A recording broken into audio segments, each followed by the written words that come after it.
I'm really pleased to reconvene our session, Web and Where 2.0. And our first session begins with a combination of a talk and a performance. And we have an artist in the room, but in the room virtually from Delhi. And it's MPX, and I'm really pleased that you could join us, and thank you so much for joining us in this virtual space. Thank you. I'm happy to be here. Would you like to begin with a performance, or would you like to talk a little bit about and provide some context with what you would like to share with us? Whatever you prefer, I don't mind. Maybe I could do the song first. Excellent. We always like music and art first, so go for it.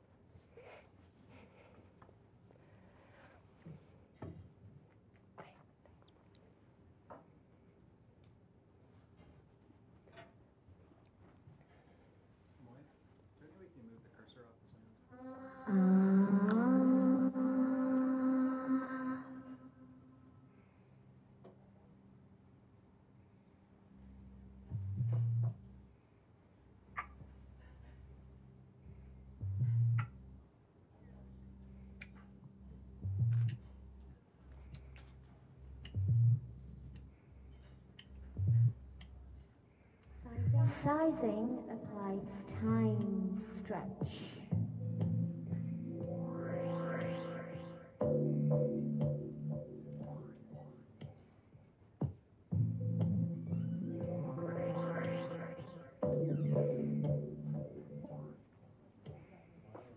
One day, whilst browsing in a second-hand planet shop, I happened across a box.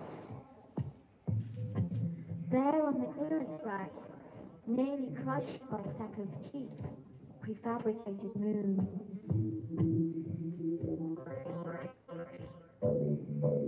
Now this one had a charm all of its own.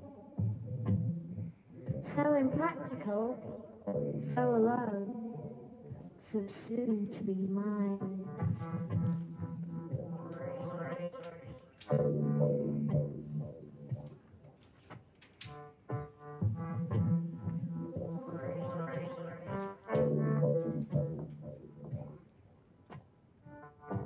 How unlikely, I thought. How not so unlike me. So I picked it up and went to stand in line.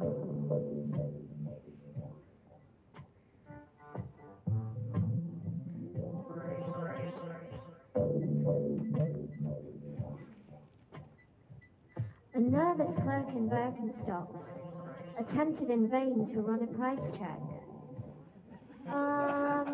Could I have a price on this thing? Darned if it wasn't the only earth in stock.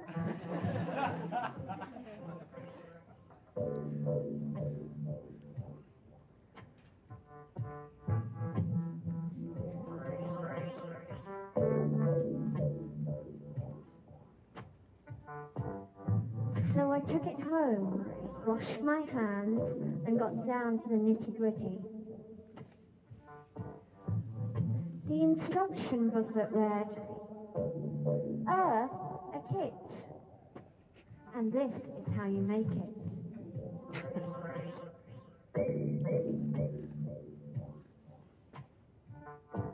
Step 1. Take time to clear a workspace. So I turned off all the lights, except for one, and proceeded to vacuum. Step 2. Extract the molten core from its protective wrapper. Coat with alternating layers of rocks and dinosaurs. Step 3. Add water. Add more than you might think. Salt most of it till it's only good for fishes and submarines. But plant fresh pebbles here and there. For drinks.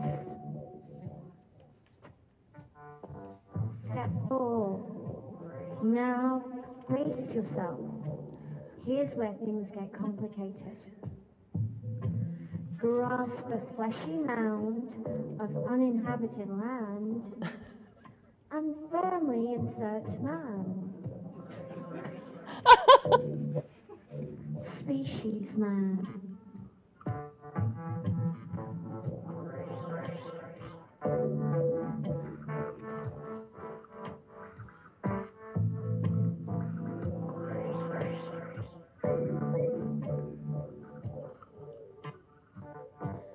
Just then, the world began to spin.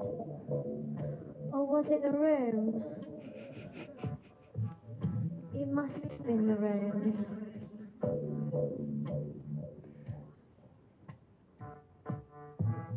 The instructions must have been lost in all the mayhem. The Manhattan Project. A crisis of New Yorkian proportions. A crisis of New Yorkian proportions.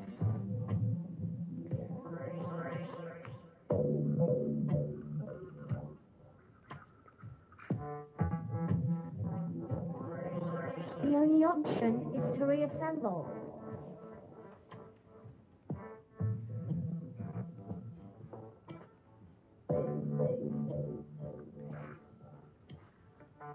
Kindly activate the defragmentation process.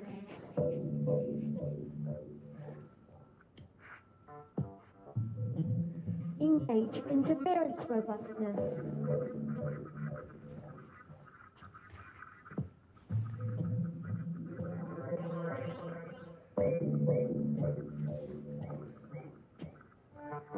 I know. Induce a soft reboot. Induce a soft reboot.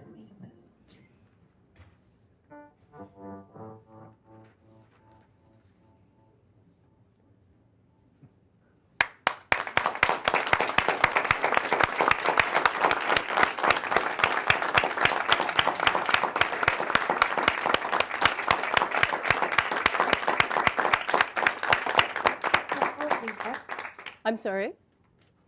Did the technology work? Yes, it did. And then some. I think if you were here live, we'd probably be asking, and we didn't have limited time, we'd be asking for an encore. I know that sounds very old school. I'm wondering if you could spend a few minutes and talk about two things. One is what inspires you to make music? And what I'm hearing is a mix of lyrics, spoken word, electronica, but there's much more in there. It's not that derivative. And secondly, in the making of your new CD, I'd love for you to talk about the web tools that you use to design, record, and publish. Sure. Cool. I just need to do one thing. Okay. There's a really heavy reverb on here. Hang on.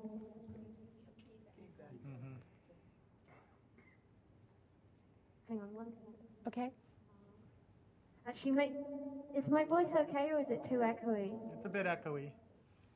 It is. Okay, hang on a second. 1 second. Yeah.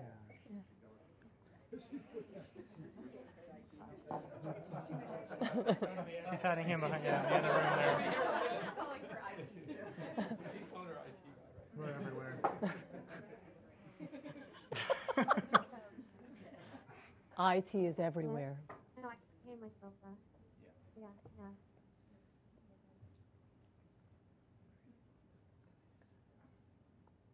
Hello, you can hear me now, yeah? Yes, and the sound quality is much better. Okay, Cool. thanks. So your first question was what inspires me to make to music. Make music? Mm-hmm.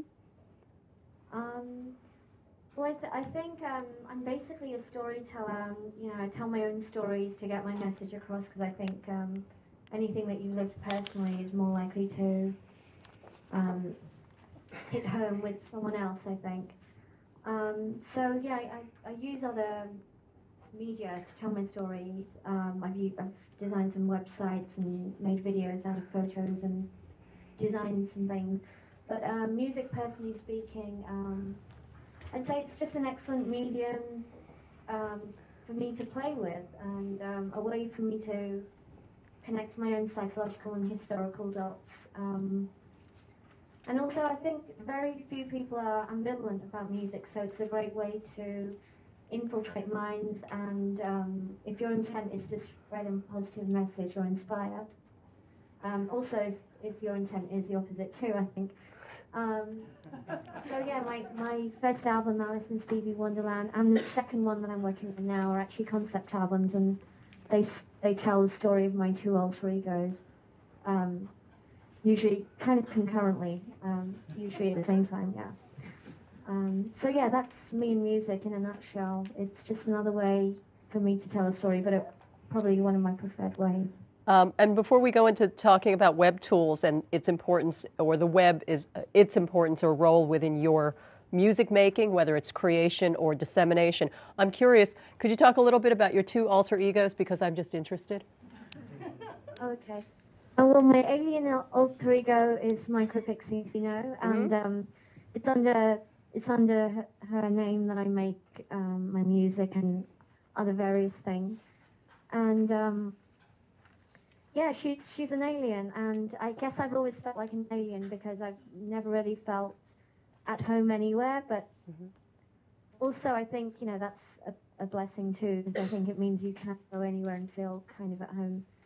I don't know, I mean, it's been a thing since childhood, and I mean, I really do mean alien in the sense of, you know, where do I belong, where do I come from? I think it's a total accident where I was born and what skin color I got, and you know, so yeah, that's the alien side. And then my other alter ego, who's human, under whose name I make short films and write, is called Single Beige Female. So beige because I think everyone's beige really. Conceptually, and single because I'm on my own, you know, regardless of who I'm with, and I'm obviously female. Thank you for that, for checking off your demographics early for the census. I'm wondering if you wouldn't mind talking a little bit about the role of the web with regards to the tools or the potential it provides for you to design or record and publish or move out your CD or your music.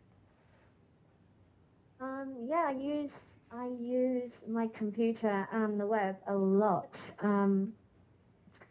Maybe too much, but yeah. For example, for this second album that I'm working on, I actually met my collaborator via MySpace. Never met him before. We exchanged a few messages, and then I urged him to download Skype as soon as possible so that I could actually ask him rather than just write to him. And we discussed the fact that I could come out here, and he was really keen on that because, you know, it's much better to work face to face. So yes, Skype, MySpace. I mean, I don't have a record label, and I do everything on my own. And so, you know, everything that requires getting my work out there is just done by me. And there are so many tools available on the web for individual artists, you know, and there's actually so many, so you have to choose, and you know, they keep shifting too. But yeah, there are a lot of tools that I use. MySpace is actually very good for musicians. Let's see. I mean, there are things like Eventful where you could actually organize performances via getting your fans or people who want you to come and perform somewhere in another part of the world to start a demand and actually, you know, incite you to come. So, yeah, there are a bunch of things I use pretty regularly, and I mean, there's a whole pack of them. Yeah. I would like to, if you don't mind, open up the floor to questions, not just from me, because we have a few minutes. We have some time, and I think it's always more interesting to have a group of folks with questions rather than have the moderator continue to ask them. So thank you for indulging me. I wondered, I'm going to look out at the room. Questions? Ken? You may need to repeat the question because she hears you him from here only. There's There's a mic being passed to Ken Wilson, so I'm going to repeat once Ken or the person who's going to ask you a question, I'm going to repeat the question. All right? So, Ken Wilson from the Christensen Fund. Hi, Micropixie. It's Ken Wilson from the Christensen Fund, and he says hi. So, your this album that you're working on now, the first tracks before you knew whether you could collaborate effectively with this other person, isn't it right that you swapped digital files and mixed together over the web to see whether you would have a bounce? Ken asked that, and I hope I can get this question correctly, is that in working on a number of your early cuts on your first album, on this new album, is it correct that once you found your collaborator, that you actually swapped digital files and began collaborating within this space before you even met in person? Yeah, well, we did a test run to see if we could at least work in principle. Like, did we actually like each other's taste? And did he think he could work with me? Did I think I could work with him? So yeah, I had a little project before I even came out here, which will actually go on the next album. And so what I did was I recorded my voice and then sent it over to him in India, and he then made some music around that, and then sent it back, and then we kept toing and froing on that. Like I would make some suggestions or whatever, right. And vice versa. So yeah, I think it took quite long because he was quite busy at the time. But I think it took about 2 months in total. But in terms of actual work, I think if we had both been able to be totally dedicated to that particular project, right. For a week or so, I'm sure we would have finished one song in 1 week. That way. So yeah, it was a good way to see if we would actually get on and be compatible, at least musically. Yeah. Very cool. More questions? Comments? Insights? I have Gordon Knox, and I'm going to wait for him to ask his question, and then I'll repeat it. Yeah, I'm interested in your distribution, and how do you copyright this? Do you use Creative Commons copyrights, or do you have any relationship with IP protection, intellectual property? Too many initials, Gordon. Gordon Knox asked you if what the role of the web is for you with regards to distribution and in terms of your copyright. And do you use, for instance, Creative Commons with your work? I'm not against Creative Commons, but I haven't yet assigned that to my works. There's a whole bunch of things that I actually have to do and sort out. But yeah, in terms of distribution, as soon as that first album came out, we put it on CD Baby, which is an online retail store. And, doing pretty decently via that. And then on MySpace as well, there's a way to actually purchase individual tracks, and on iTunes too. So in actually CD Baby, this online retail independent music store, they actually have a bunch of digital distributors that they do all this stuff for you.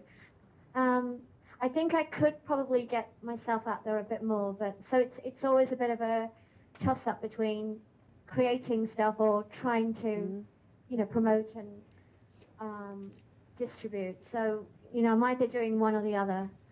I'm going to ask a little deeper. I'm going to follow Gordon's question a little bit. Is why did you select CD Baby, and how did you get on CD Baby? I've heard from a number of colleagues and friends who have their recordings on, or rather their recordings on CD Baby, that they provide a larger percentage of the sales to an artist as opposed to a number of others. Is that still true, or were there other reasons for signing on to CD Baby? And how did you get on iTunes? Yeah.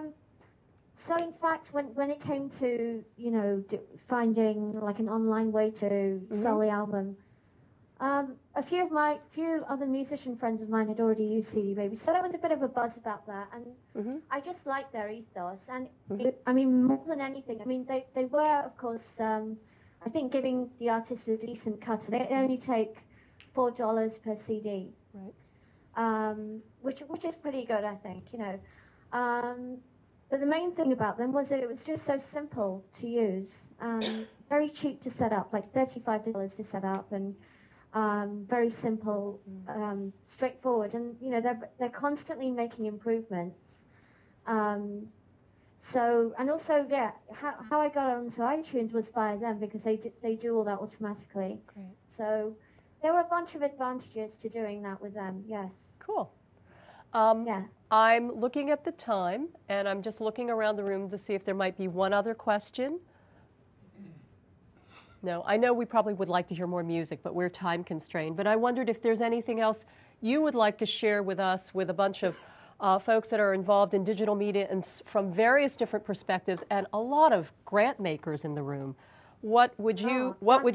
Yeah, it's excellent. I just saw a $sign appear in your eye, including me. Really? Oh yeah, you look fabulous with that $sign there. What advice would you have, or what suggestions would you have of us, for us to act on or think about with regards to supporting individual artists? Yeah, I have thought about that. I mean, I've actually never applied for a grant, and I would, you know, I think that I would qualify for so many. But I think, you know, if there were grants available for individual artists, I mean, I know many artists, including myself, who just aren't affiliated to any organization or institution. And we often work by ourselves or with one or two people. So, I mean, that, personally speaking, in my own experience, has been a surer way of getting my story or my message out, because then it doesn't become diluted or compromised. So if philanthropists were to help individual artists, I think we might see a rise in those more personal statements. And I know that from the response I get to my own work, that people always say that, you know, if they get it and if they like it, they say that that it really touched them, that it was very personal and they could relate. And I think, you know, perhaps more people might be doing that, or more artists. And yes, so if there was a rise in funding for individual artists, I mean, I obviously would welcome that. No hint at all, you know. I actually like, as an ex-New Yorker, and one's never an ex-New Yorker, I like directness. Thank you very much. Thank you so much, Micropixie, for participating. Thank you. It was really a pleasure to have art within the mix. And so thanks for making the time, and thanks for doing this. Thank you very much. Very much. We'll look forward to seeing you in person. Yeah. See you in San Francisco. Bye. Bye.